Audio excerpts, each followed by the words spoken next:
Hey everyone, I'm Trent Kusters, co-founder and studio director of League of Geeks, and this is the Game Maker's Notebook.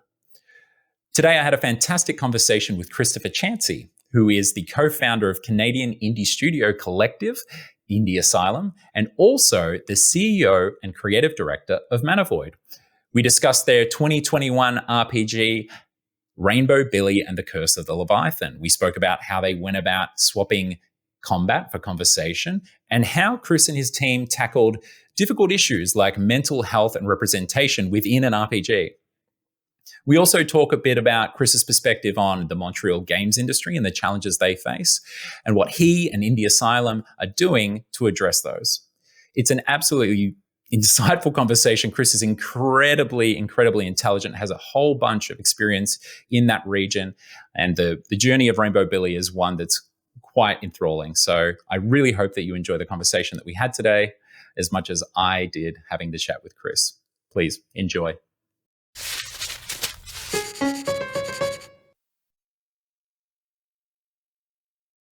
Hello, everyone, and welcome to the Game Maker's Notebook.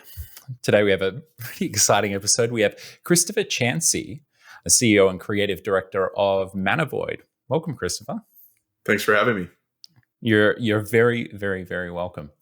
Now, I think it's best to start off with all of these great things. We're here because of Rainbow Billy and the Curse of the Leviathan, which you released last year in 2021, I believe. Yeah, October. Yeah, great. October 2021. Just a couple of months ago, did a GDC talk, and I think it's the best place to start is how did this all come about? How did you get into games? How did you find your way into games and arrive at Rainbow Billy? Yeah, I mean, listen, we founded ManaVoid in 2014, and I started the company straight out of university. So it's pretty much, I think, the best and worst way to start a company because after doing it for so many years, I think you need kind of like that, that innocence of life to be able to actually get through the tough moments. Yeah. The naivety is a superpower as well, right? I think it is, yeah, because you're trying to do so many impossible things when it's your studio that I think knowing they're impossible would be harder to do them. So it was a really small studio initially. We were 3 co-founders, and we started on an indie project. I had graduated with a postgrad in game design, and I had done some cinema stuff in the past. And I ended up being lead programmer on the project. So, a lot of tutorials at the time. None of those things connect in any way as well. I love it.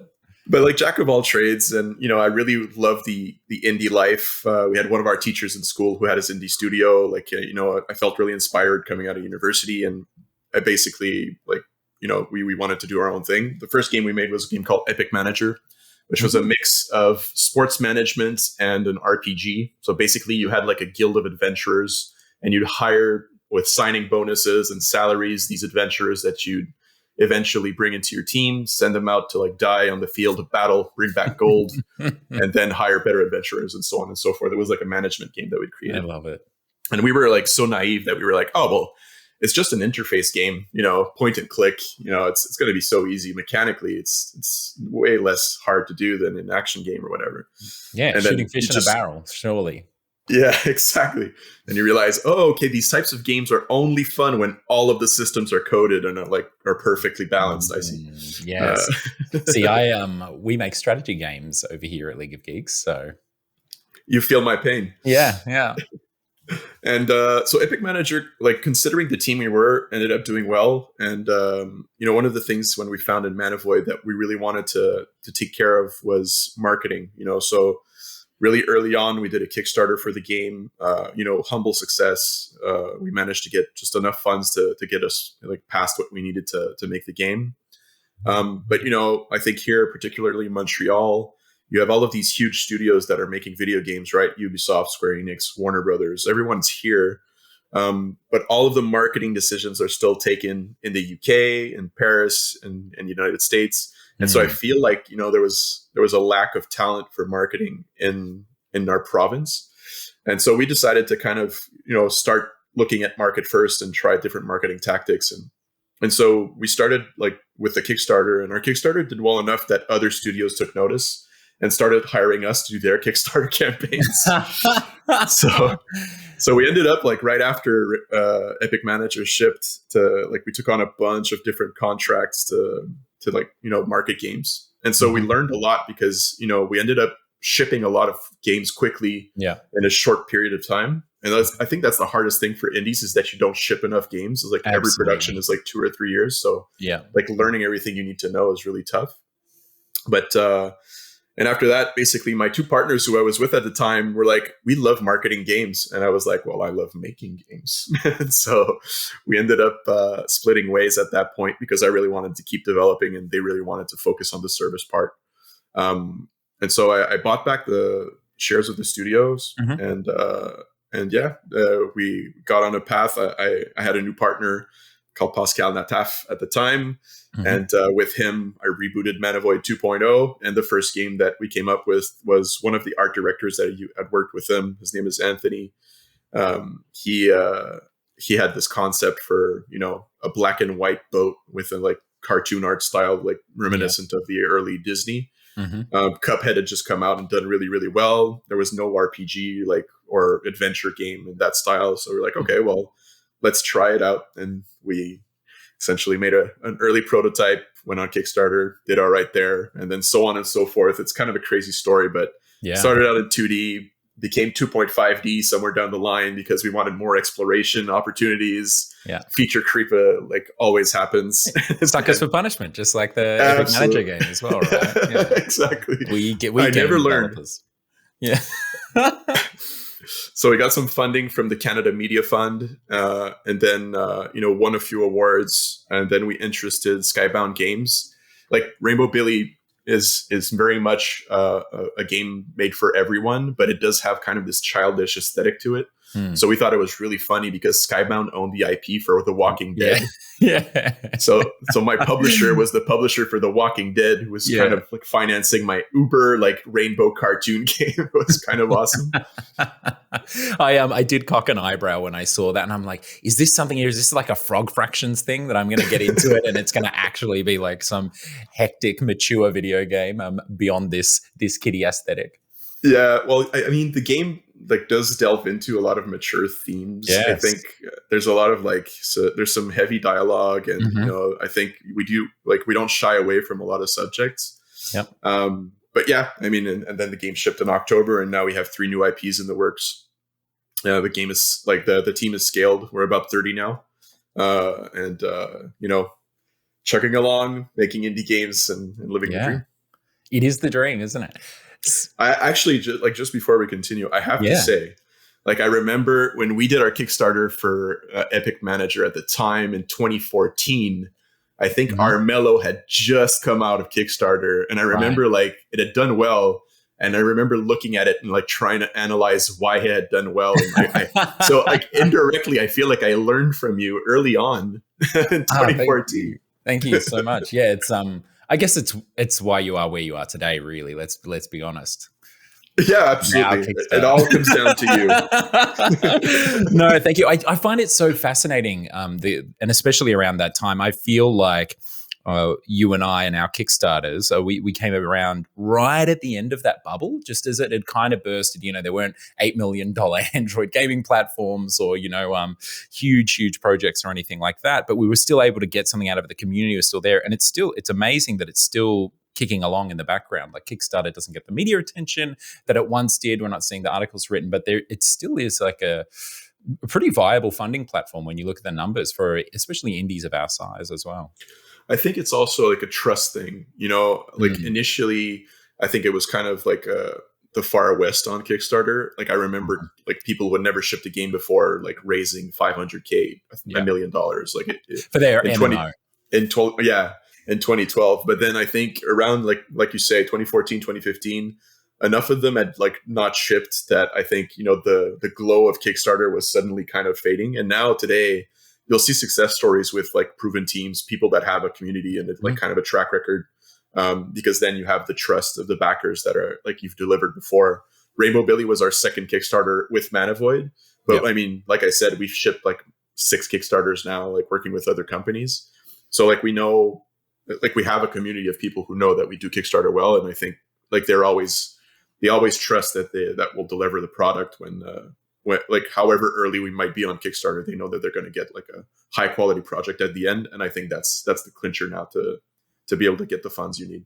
Yeah, absolutely. We really saw that, I think, around 2014, 2015, when people started to see the results of some of those projects not turning out. We saw it mature very quickly. And we've seen a similar thing with early access. I remember when we went to early access, we did an actual, for our Mallow, we did an actual, like a Kickstarter style video at the start to be like, to camera, like instead of a gameplay trailer or something like that, to camera, hey, we're coming early access.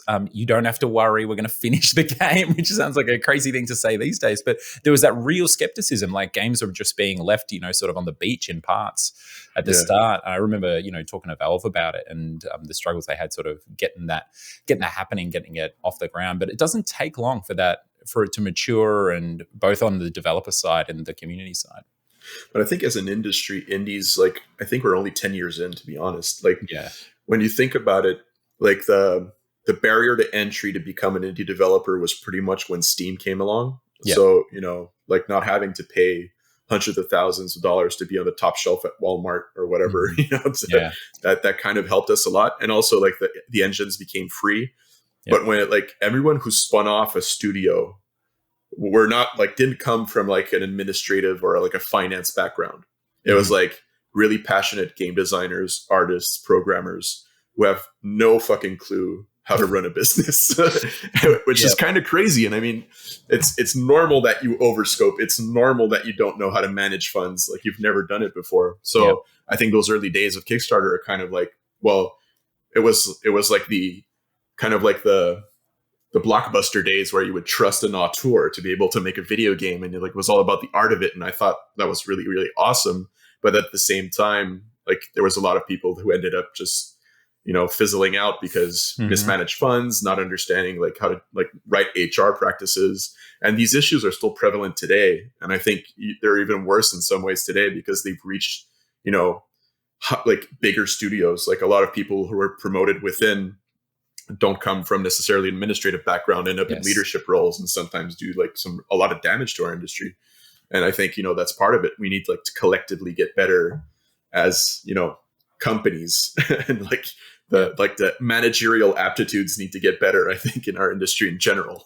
Yeah, absolutely. That was definitely a parallel that I was gonna draw myself is folks, being promoted up through to managerial positions that lead to some of the, especially in some of the indie studios, some of the leadership issues that we see today. But on this stuff, I'm actually going to pivot away and we'll take a divergence and we'll come back to Rainbow Billy, because you're also co-founder of Indie Asylum, which I believe is set up to address these kinds of things specifically, right? Yeah, absolutely. One of the things that we noticed pretty much when I rebooted ManaVoid with Pascal, like one of the things we noticed was there was no funds for early startups here in Montreal and in Quebec.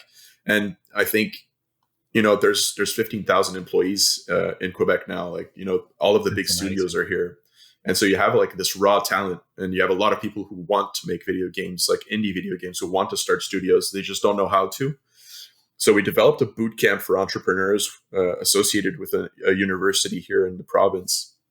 And basically entrepreneurs could follow our boot camp. And after that, like they come out of it with a financing plan, a pitch deck. We presented them to some publishers.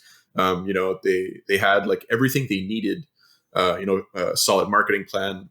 They had everything they needed to actually press start on a company. They knew how to do payroll. They knew how to do HR. They had like contract templates, we gave them everything that we could. And then those that like actually showed a lot of promise and hustle, well, we ended up investing in. And so that's kind of how the Indie Asylum grew. It's not like we had this intention of doing it. It was just like, we saw like a struggling team that needed $100K to like just kick off their company. And we were like, well, listen, we believe in you guys. So here's $100K and let's do it. Right. And at the time we were like, well, we'll invest this 100,000, and the worst that can happen is they fail, but then they've learned a lot, and we can maybe still work with them in our companies, and it wasn't like that much of a risk for us because we thought that the workforce was like really talented, so we just wanted to have the chance to keep working with them. But they ended up taking off, and then we did it with another company called Chasing Rats Games, and Chasing Rats took off as well. They just signed a project with Kowloon Knights. Great. We invested in a company called Low Birth, who do like walking simulators that represent more diversity in the characters. We invested in a new company called Lucid Dreams that makes specifically Metroidvania Souls-like 2D hand-painted games that are really gorgeous. And slowly one per year basically is what we're going for. We'll invest in these studios. We'll give them all of the mentorship they need, human resources, funding, and basically access to like 8 years worth of going to GDC and like, shaking hands and knowing people. And financing projects gets easier as the years go along, just because there's trust that gets built throughout years of going to GDC and meeting people and developing projects. So it's easier today, I think, to accelerate a company that we invest in. And we're, knock on wood, we've had no company like fall through the cracks or shut down so far. Everyone's thriving. So it's kind of like it's awesome, but at the same time, it's an issue because we've grew a lot during the pandemic, and I'm not sure everyone fits in our building anymore. So yeah, we're gonna have to, you need to put up their adoption papers. Yeah, it's like, so it's all good because right now it's like the remote work thing. But I mean, we're gonna have to. Future Chris is gonna have a lot of work on his table. And do you have? Is this something that's happening every year that you're opening up to different folks? And this boot camp, is it something that happens regularly, or is it just as a need? Do you like? It sounds like you have maybe a full stables at the moment. I mean, for us, like we want to try and keep it at one a year, just because like we're really hands-on initially, and when we invest in a project, it's usually because we know how to we see a golden path for it. Either we know who the right partner is to publish it, or either we know like how we would fund it, or how we would market it, or how we would sell it. Like we have a clear idea of how to do it, and we can bring them to reach that like golden path. So if there was like no opportunities, we're not going to take one just to take one. Yeah. It's not like, it does take a lot of our time, but, one a year I think is doable. We would love to be able to scale the operations. We're kind of trying to build an actual business plan of how we'd be able to do that currently. And we know there's a lot of needs that we're not addressing. So, like, let's say I don't invest in a studio, but I could probably still do a lot of good with other indies in Quebec, like just through helping them with marketing or stuff like that. So we have a marketing team in-house that we're trying to build that might be able to take on some external work, because there's not a lot of companies that do it here. So where we're trying to kind of develop the internal services where we invest in studios and we give them the full package, but maybe develop like a form of external service that you could kind of come in, knock on the door of the Indie Asylum when you want to launch a game and you don't know what you're doing, and we can give you the best practices at the minimum, and then maybe offer you some services and help you with your launch in some way or some form. So we're working on it. It definitely is a prevalent need because there's 350 studios now in Quebec. There's a lot of them, and out of those 350, I would say 310 of them are under 20 people. Wow. So I think, there's a lot of young startups that are making some awesome, innovative, creative projects, but maybe need to have that kick in the pants to understand what marketing is and what running a business is, right? Yeah, to understand how serious it is and what it involves. Yeah, that's incredible. I'm thinking about, the Quebec industry, there's 15,000 people. I mean, the Australian scene over here, and especially I think about 50% of developers are in Melbourne, so in the state of Victoria, but still, I mean, the Australian industry is only 1,500 people. And I mean, we do okay, we punch above our weight, but that's it's 10 times less than what you got over there in one province. It's just absolutely incredible. Yeah, I think it's the only, we have the most developers per capita in Montreal in the entire world. And it's all thanks to a tax credit that we had since 1997. It was like one of the first initiatives of the sort at the time, and that's what brought all the big players to Montreal. And then from the big players spun off all of the smaller players. And the ecosystem is really it's thriving today also because there's a lot of collaboration. Between the big studios and the small studios, we founded a cooperative called the Guild, a Montreal development, the Quebec Video Game Development Guild. And my biggest member is Ubisoft, and my smallest member is a 2-person studio in their garage. but So they both have one you're vote. responsible for this as well. We have you to blame for the guild too. I'm on the board of La Guild, but where there are 15 of us on the board, so Okay, great. it's a team effort. Yeah. I am the president though, so I'm doing my best to make sure that the big studios have their needs addressed and the small studios as well, and those needs are like radically different. But it's interesting because around the table for the first time, we've merged with the bigger studios and the smaller studios in 2020, and for the first time, I think anywhere on the world, you have Ubisoft who can actually understand what this like a small studio's issues are, and vice versa, and those make for some really awesome conversations. And for me, I'm trying to position Montreal as to become a leading voice, in the industry. That would be like, I think the dream eventually. Like we've shown that we were amongst the best in the world at making games. And I think, we have such a critical mass of studios here. It'd be awesome if like, instead of just following trends or, trying to emulate what others are doing, that we'd be trendsetters, and that, when there are issues that we're able to, publicly say, listen, this is like Guild's position on these things. We've talked it through. This is like what we believe, and we're going to get there. It's also a work in progress. I feel like I'm doing like 60% well in like 17 different things. I don't know if you've ever felt that way. But yeah, every day I run an indie game studio. Absolutely, every day I empathize with you greatly. Well, the league sounds. The guild. Sorry, sounds. Well, I'm the league. We're the League of Geeks. You're the guild. It sounds incredible. And to have that spectrum of developers as well. I know, we have the IGEA out here as our industry lobbying body, and because of they represent local publishers as well, and their interests lobbying against government. But when I say local publishers, I mean like the Australian arm of Ubisoft or Nintendo or anything. It's just amazing having like the general manager of Nintendo Australia on the same board as, my business partner, Ty, who's, and they're both advocating for issues that affect all of us. And a lot of the time for Nintendo here in Australia, they might be talking about things that affect them in retail or that segment of the industry. And it's really great to have those perspectives in those rooms. I think, I've always in my life tried to be the stupidest person around the table and surround myself with really smart people who know a lot of things. And just being a fly on the wall, oftentimes by osmosis, you can kind of get a little bit smarter.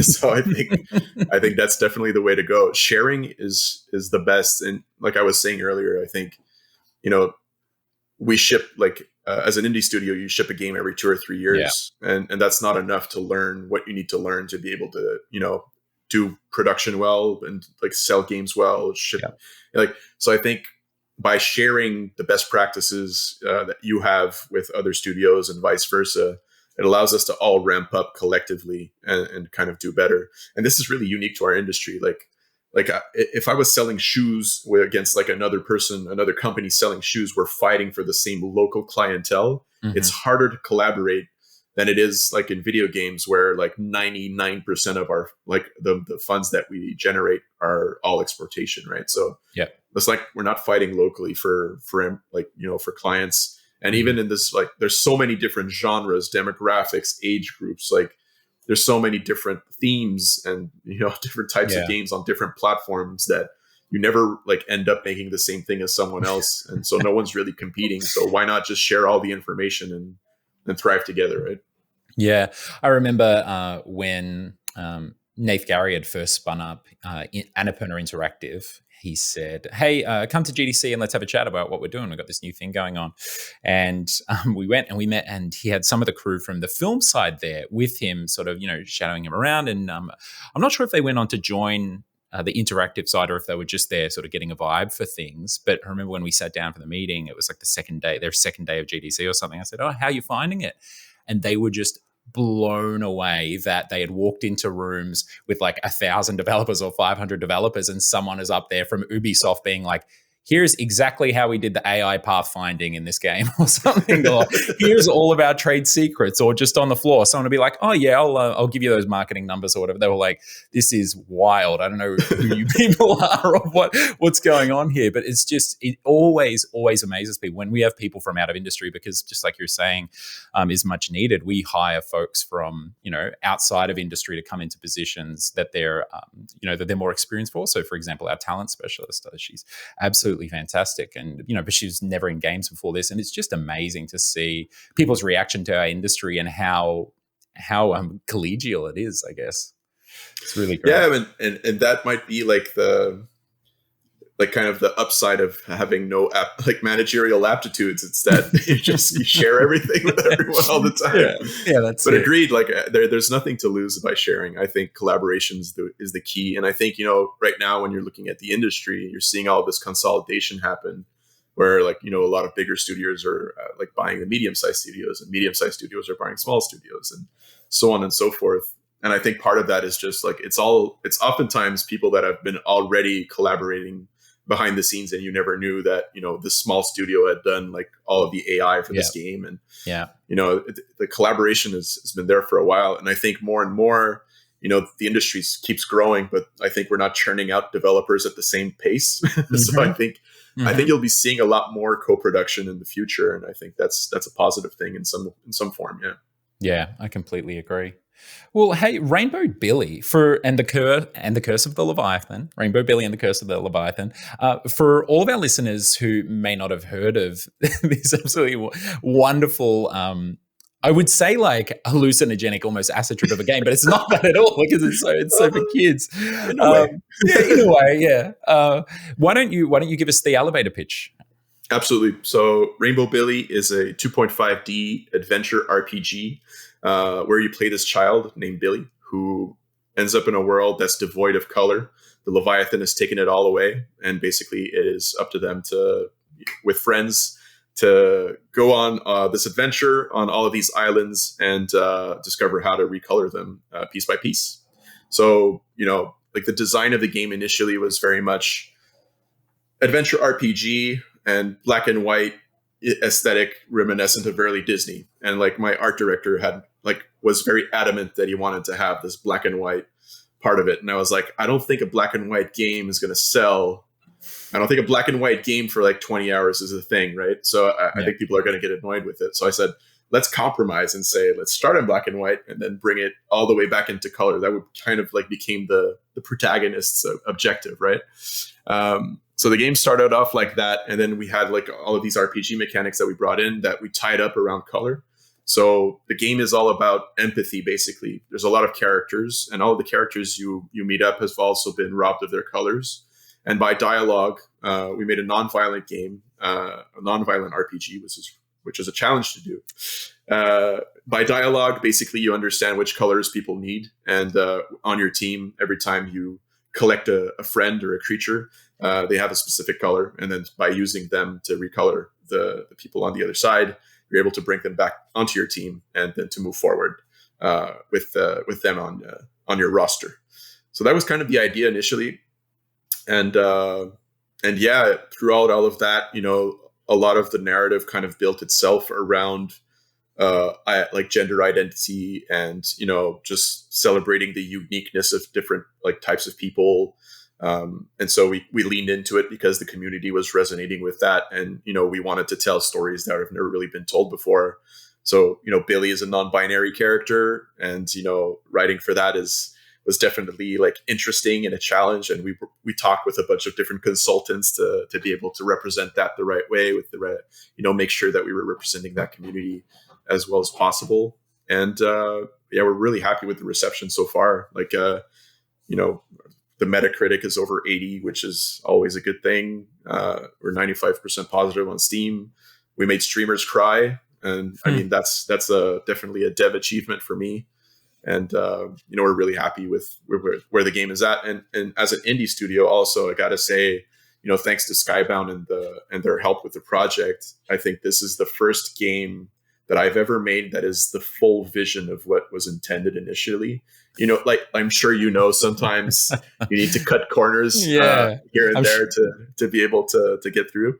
But yeah, this one, we had the time and we took the time and we delivered something that we're really proud of. I'm sure that's the thing that's making all of our game developer pals listening jealous more than anything else, right? Realizing your full vision. That's fantastic. And so when did Skybound come aboard? So we had received some funding from the Canada Media Fund. So we had a solid prototype. and I was shopping it at our local event here in Montreal. So like Guild has an event that runs every year called the Mega MIGS. Mm-hmm. It's a B2B2C event. So there's a B2B, which is the MIGS, the Montreal International Game Summit, that's been going on for almost 20 years now.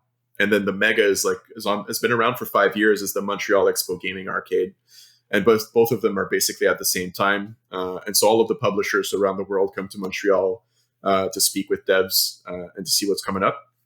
And I met with Ian Howe, which is the co-CEO of Skybound Games. And he saw the project, and I think immediately fell in love with what we were trying to do, the messages we were trying to push forward. We had a solid build, and he played it. We had a Kickstarter that had gone through. We had won the Ubisoft Indie Series, which is a contest that Ubisoft has here in Montreal. And I think, the game had just enough accolades and a community behind it where I think it had de-risked a lot of like the elements that you might see with like making an adventure RPG. You're fighting against a lot of big hitters. Yeah, there's some heavyweights in the ring. Yeah, but I think the game had the potential, and I think they saw it and were really like enthusiastic about joining. And honestly, their help was really, really appreciated. Skybound, through like all of the Walking Dead stuff, they're really, really good at narrative, and so creatively they were able to kind of bring us into certain paths, and they had certain consultants that we worked with, just for, writing inclusively, writing for specific, writing with no trigger words, for example, because, we talk about mental health in the game. We talk about, all the creatures you're encountering, all of kind of have these insecurities and things that you need to work through. And so we learned a lot, through them about how to write narrative games that are like, keep characters interesting, different, and full of promise, but at the same time, be mindful of what you're writing. Make sure you're not using wrong terminology and all of these things. So they were a huge support for that. Plus the marketing and all of the production support and all of that stuff. But the narrative stuff is really the clincher that they gave us. Which is something that I'm quite interested in as well with Rainbow Billy, because of the quote unquote combat or battle system, right? Where you've switched out combat for conversation. So the context for everyone listening is you will come across some creature that has had their color removed, and they're quite angry or upset about something. And you go into a Pokemon or Final Fantasy style turn-based battle, and you have your little creatures, your friends that you've restored their color to along the way, and then like a deck builder or like you have a hand of cards or tokens, as they are in Rainbow Billy. It'll deal out some of your friends, and the battle always starts with this creature who's had the color ripped out of them, and they're all angry, actually expressing why they are angry. And you have an option to talk or listen. Sometimes there's some tips. And when you listen, they'll go through a few lines of what the things are that are affecting them or what might be causing them to be, in some cases, extremely mad, extremely angry. And then you go about, you say talk. So that's your fight button, so to speak, or your attack button. And then you have a few options there, and you have to choose what Billy will, and sometimes some of his friends. Is it Roderick? Roderick is Rodrigo. Rodrigo, that's right. Yeah, it was a fishing rod, so we wanted to have the rod in there. Yes, of course. Yeah, anthropomorphized fishing rod, and so and then it's that kind of game. Yeah, yeah, it totally is. Yeah, that'll give you an idea of what's going on here. And then you choose what you want to say to these creatures, and depending on your response, and some of them are like, suck it up or whatever.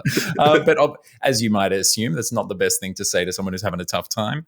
And so you have to actually navigate these battles via conversation. And if you say something that is really going to support the character who's having a tough time, this creature that you're fighting, battling, quote unquote, it will reveal colors for you that they need, and then you can actually use your friends to then actually give them those colors, so to speak. It really, really is a beautiful metaphor. And and then there's mini games for the fighting, like paddles and all of this sort of stuff, but it really is a beautiful metaphor. And so my question is, how did that whole process come about? Did you know that from the start? What was involved in coming up with even things like, how'd you get to the mini game thing? Because I know accessibility is a big part for you. And then also, making it's such a, like you say, with Skybound support, it's such a fragile area, and how do I say, like, sort of approach to these things, because a lot of these folks that you're referencing in the game, a lot of your players will have had similar issues or struggle with similar things themselves. And so, did you have psychologists on board? Tell us the whole thing about how this combat buy conversation came up.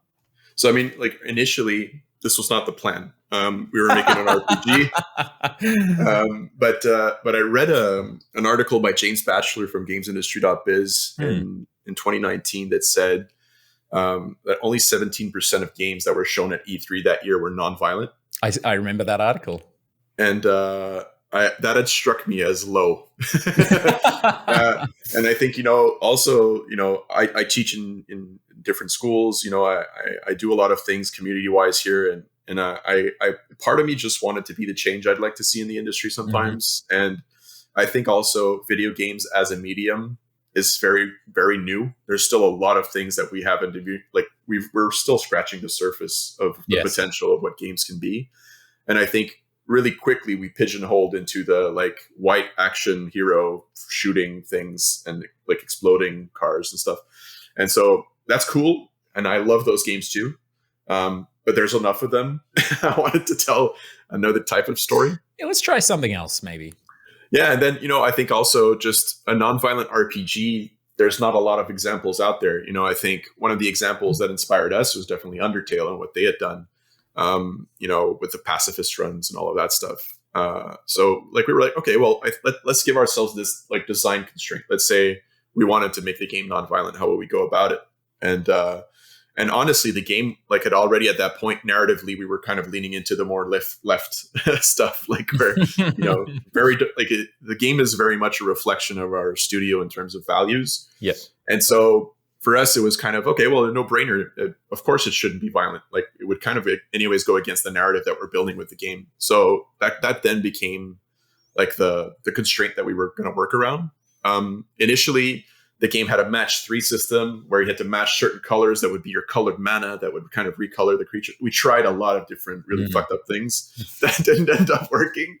The combat system, or what the confrontation system is what we call it, took a lot of time to develop right.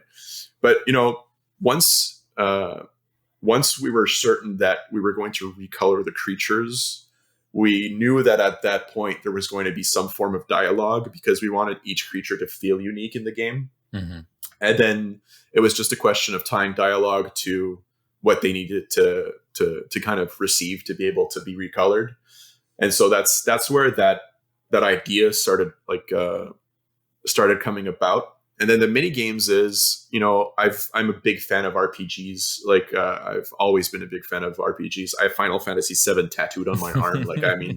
I'm completely sold to RPGs. But one thing that I don't like about them is when you're in a turn-based RPG and then you click on a spell or an attack, and then you have to wait 30 seconds for an animation to run. And then, after that, it's your turn again. And there's a lot of stop and go. And so we wanted to have QTEs involved just to keep the dynamics, keep them going, because there is a lot of the game is also platforming and exploration and maneuvering around this 3D world. And so we didn't want it to feel completely disconnected when you got into the combat, where you're kind of in a passive posture, whereas when you're in the game, you're very much in an action paced type of experience. And that's why we wanted to make the QTEs. And then it was all about, okay, well, this creature is different so we had types of creatures that were different. And there's a huge Bible of lore behind all of the creatures that exists behind the scenes. And so you'll notice that all of the creatures that are shy have this type of mini game. And there's a lot of different things that are happening in the background there. And then, keeping accessibility. One of the things that we knew about the game was that we wanted it to be for all ages. So obviously, people who have, for you and me, for example, who've been gaming for a long time, our references are harder and maybe different than a younger generation that might be coming up. Yep. And so we had scalable difficulty that we wanted to introduce to the game. And then also making sure that, their mini games were always kind of pressing one button at a time, or dealing with one thing.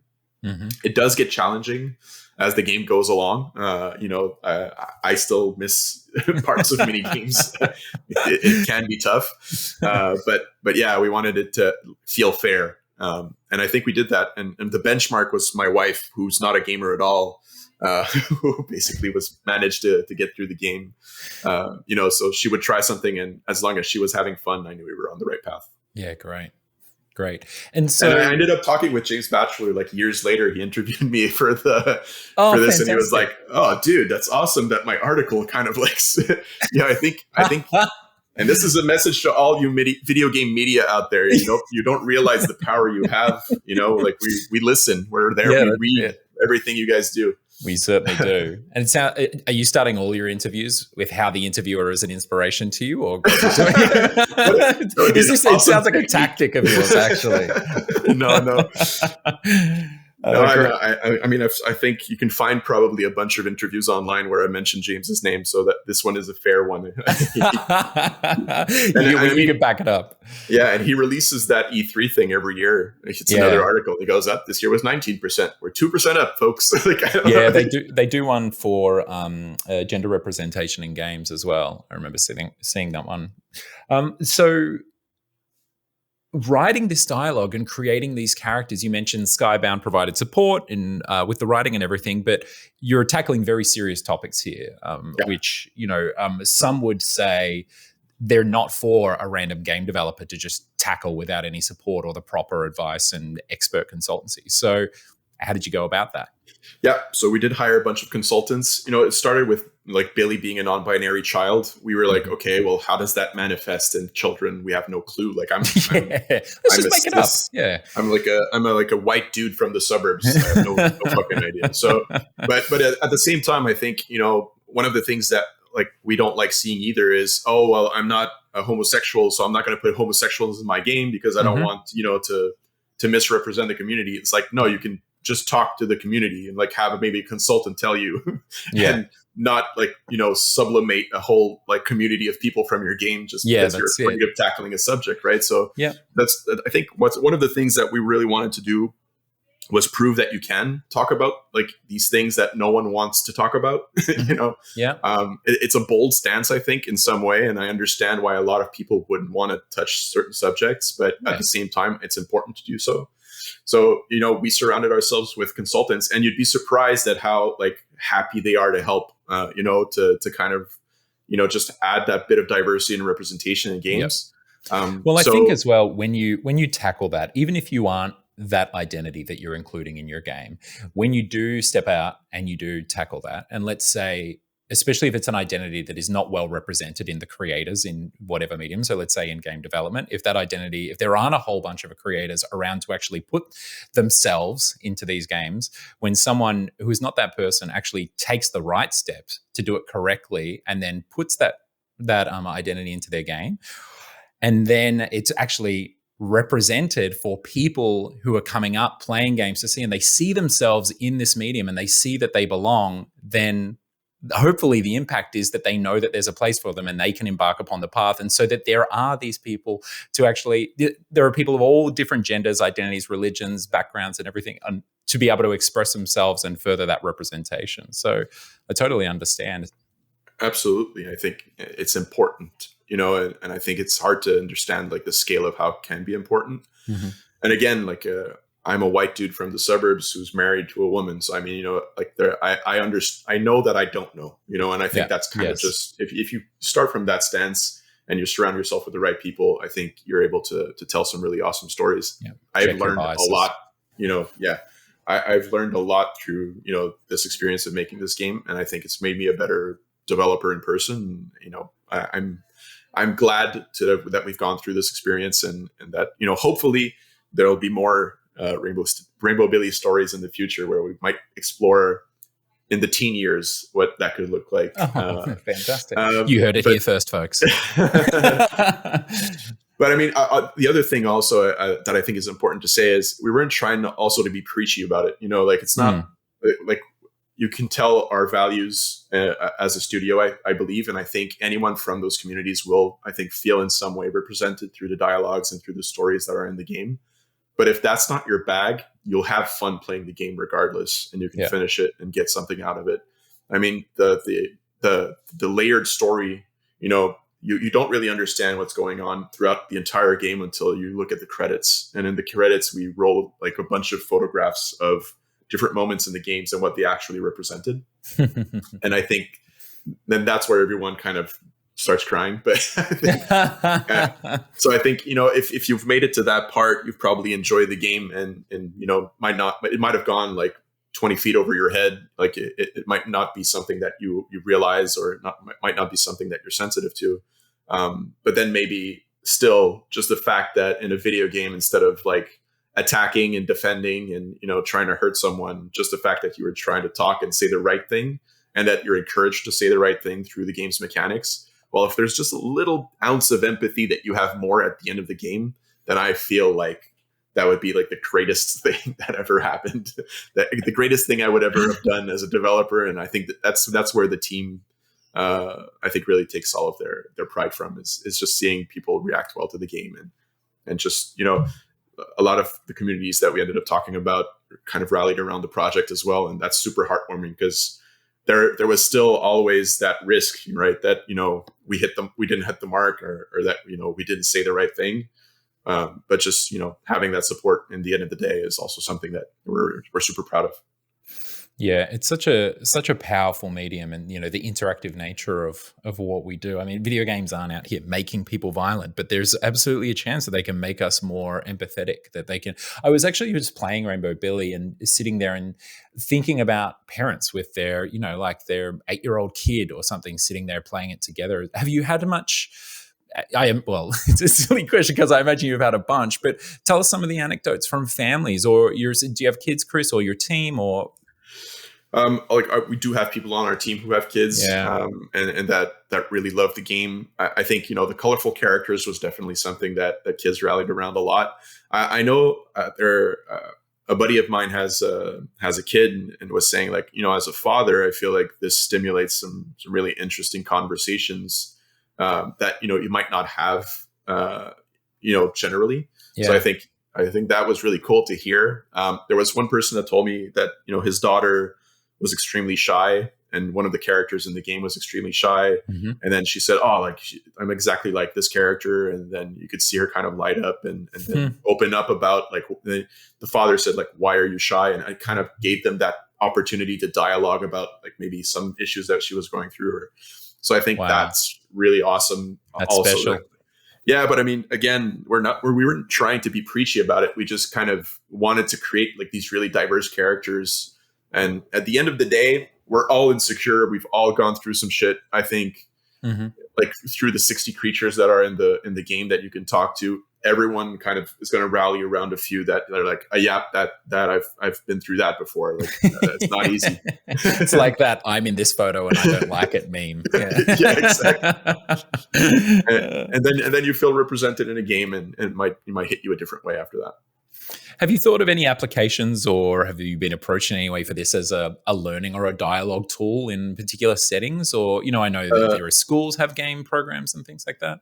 There's a school that asked for keys because they wanted, you know, the kids to have access to just more communication tools, and they thought that the game might help. So I think we sent them a bunch of keys, but didn't really hear back what that gave. I know that there's, like, some university, like, masters and doctorates that are looking at gender representation and that kind of stuff. Like, so we get those emails coming in to people just asking us why, you know, we made certain design choices, or like how, or, you know, those types of questions. So, you know, we're happy to advance the science of game studies as it goes. Yeah, just along the way. Why not? Yeah. But yeah, I mean, you know, for us, you know, we really rallied around the whole hope punk thing. And to be completely honest, during the pandemic, it was tough times, I think, for everyone, and working on a really wholesome game. Like, it's like, it's a super positive experience. So I think, you know, that kind of cheered us up a little bit, you know, working on something that wasn't too doom and gloom, and just going into work and trying to write these dialogues of these quirky characters doing some nice things for each other. Yeah, you like was a look lot of out your fun. window past your monitor and the actual world is color is sucked Yes, out of outside. absolutely. So, tell me a little bit about the accessibility features and functionality, because one of the first things that I noticed, you have the dyslexia-friendly fonts, you have the difficulty modes, things like that. Yeah, well, I mean, that's another thing, trying to be as accessible as possible so that a maximum of people could play the game. Yeah. Again, trying to be that change that we want to see in the industry. Mm-hmm. It was funny because we were making a game all about color, and we had like our two main programmers were like different types of colorblind. So really early on, they're like, "Is that green?" I'm not sure. I'm like, "Okay, well, that's an issue. We're gonna have to use shapes." So each color is also a shape, and so like all of these reflections are some of the stuff like emerged from the team. People are like, "Oh man, it'd be really awesome if we could have this dyslexia friendly font." Like so we created a system for that. Like at some point we really explored people being able to choose their pronouns at the beginning of the game, and then trying to like change all of the dialogues going forward. And we realized that is a fucking undertaking to do. That was being extremely difficult to do, and we didn't have like with the indie budget we had, we couldn't do it. But still, it's something that I'd love to explore in the future. So we're always willing to look at an accessibility feature and see how we can implement it. And a lot of other games are like can serve as examples for this. Like the new Last of Us did a really good job, I think, for a AAA studio to actually go that deep into accessibility. Saw some of that stuff and we're like, this is the way to go. And again, we're making an awesome, wholesome, inclusive game, and it was really important for us to be as awesome, wholesome, and inclusive as possible. And that's why we did that. The difficulty features, trying not to use too many like jump scares or flashes in the game, so that photosensitive people could get through it without any issue. All of these things were definitely all things that we considered during development. Fantastic. Another thing that we've spoken a bit about today is marketing, from helping other studios with their marketing, being an indie studio that has to do it on your own, then the partnership with Skybound and everything. And it's one thing to make a game that exists in a space where everything else is violent, and you have this game with a non-binary child and it's completely non-violent.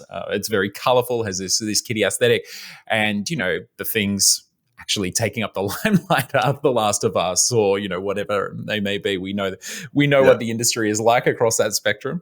So tell me about the marketing and your journey through that, and how you actually found a way to cut through. I know that a Kickstarter is a fantastic launching pad there, but then how do you keep that momentum going and find that audience and cut through the noise up through launch and beyond? It is a challenge, admittedly, it's not like we did the perfect marketing scheme and, and we ended up hitting it out of the park. The game is still recouping, you know what I mean?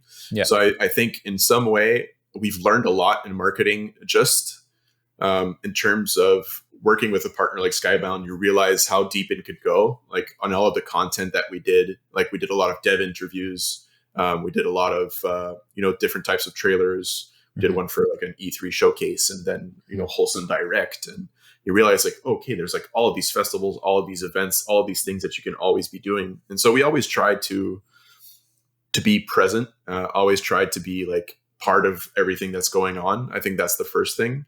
Yeah. Second thing is being really authentic too. I think it's not like we're trying to sell a product, it's just we're trying to reach the people that we think is going to interest the most. At the end of the day, it is a business, but I mean, it's not like, we're trying to sell a car. It's more like, hey, this I think is tailor-made for gamers that like this type of experience. You might be this gamer. One of the things we realized is really challenging to sell towards a younger demographic, because oftentimes their parents are buying. So I think that's one thing. Well, first of all, you can't target children on, through ads or through different marketing endeavors.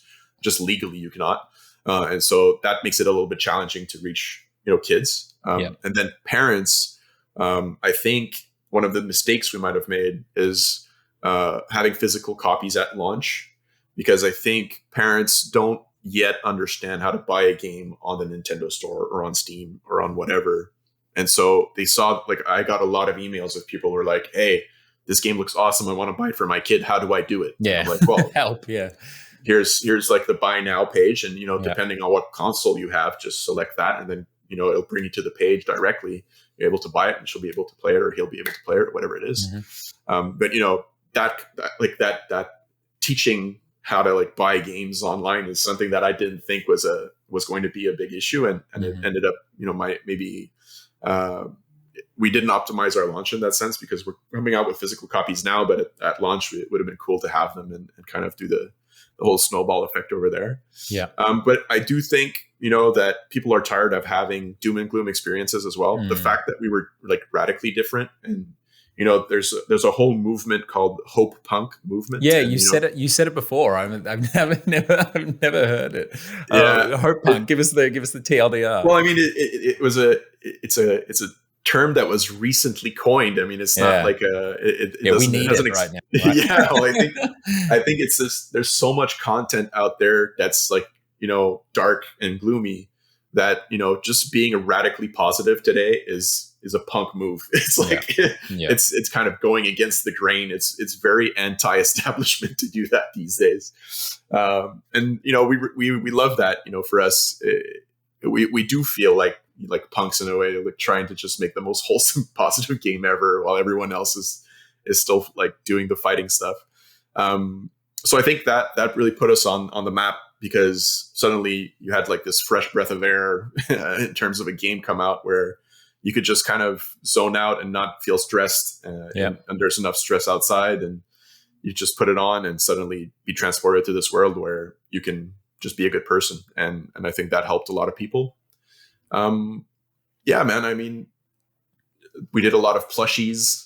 We did a lot of marketing secret. Things. The plushies. At events, we had we gave away a lot of badges and a lot of pins and a lot of all of these different things, and people loved buying the stuff, like the collectibles for the creatures. We made a collectibles game, and we realized that the collectibles like demographic, those people are like, they want merch so bad. Like, it's crazy. I guess it's one of those things that after you hear that, or you have that realization, you're like, oh, of course. Right. Yeah. It's kind of nuts, but like for us, it was our first event. We had pins, and we were like selling pins because we're trying to like fund the event. Classic. Yeah. This is before like we got any funding for the game. Yeah. And they were like, yeah, here's like $20. Like, just give me all these pins. I'm like, they're limited edition. They're like, yeah, man, I want them. So like, cool. And so that was like something that was really interesting. And this is something that was showcased also in the Kickstarter. And this is one of the reasons why we love doing Kickstarters early in development, is there's so many metrics that you can gather from there that can really help you out marketing wise. Yeah. So one of the things that we saw early on is like, I think 25 to 30% of people bought the physical pack, where you had the physical copy, and you had t-shirt, poster, like, and the pins and keychains and all that stuff. And then we realized, oh, okay, so we're making a like creature collecting game, and I think people who like collecting might like collecting merch. And I think a lot of people also are tired of having the ephemeral digital stuff online. I think we're going back to the tactile feel of having a physical copy in your hands and putting the disc in. So I think that also played in our favor. So Kickstarter early on in the production, like we did it really gave us a lot of insight onto, okay, well, this is how our players are acting. And so we should lean into doing merch, even if like we've never done it before. Let's test some things out. Let's try something new. And it ended up working well. Fantastic. And so what's next for ManaVoid? You mentioned that you've got 3 IP. Are you fiddling around with these and seeing what works, or are you actually just going to follow all 3 where they lead you on these crazy paths like Rainbow Billy? Yeah, I think, a bit of both. The team scaled a lot during the pandemic. So, we're 30 strong now. And what were you when you started Rainbow Billy? I think we started Rainbow Billy when we were 3. Yeah. Okay, right. It would have been like really early after the reboot of ManaVoid. So it was kind of like in 3 years, going from 3 to 30 was definitely challenges there. But yeah, I think, today we know that we want to keep making games that are close to our core values. We know that we want to keep making games that have some form of hope. I'm not sure we're going to keep doing like, child oriented games, or like, games that are as kid looking as what we did with Rainbow Billy.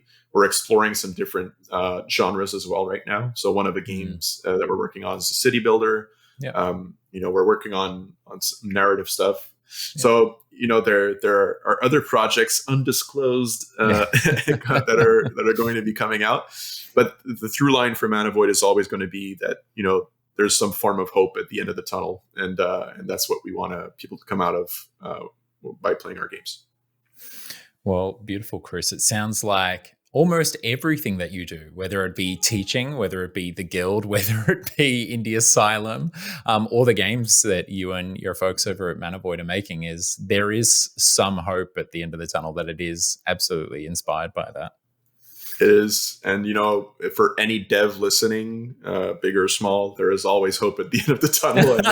I know that it gets tough out there. And I know that the people who are going to watch and listen to this are all devs that are doing the impossible every day. And, making games is coordinating like 20 different types of people working on 20 different types of jobs, and this elegant dance, and trying to come out of it with something at the end that is coherent and good.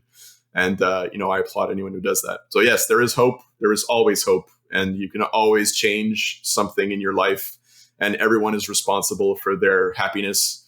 And I think that's an awesome way to close out a podcast. I would absolutely agree with you. Thank you so much for joining us today, Chris. And I wish you all the best.